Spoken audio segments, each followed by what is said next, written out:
mga sorry, the kitchen is messy. Meron tayo ditong ice cream na form ng cake. Pero ice cream siya from Nestle. Pistache framboise. Pistachio and Raspberry. Raspberry. Wow!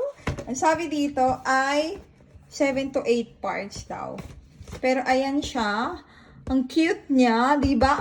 Ito yung mga green pistache, yung ito ay yung framboise. So, bubuksan na natin siya.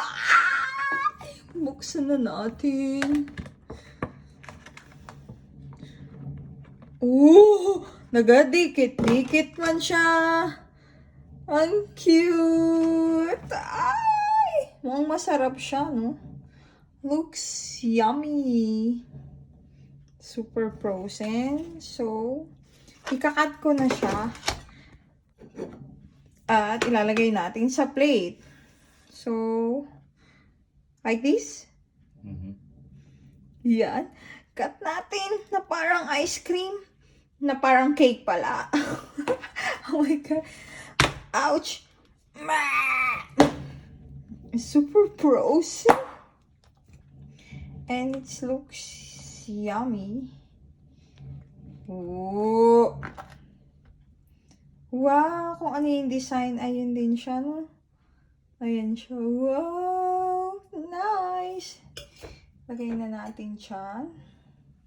I'm also probably gonna eat half mine too, no? So we're one together. Ang tigas niya talaga.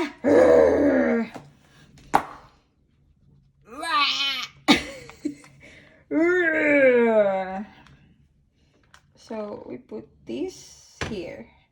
So we have 2 slices, that one.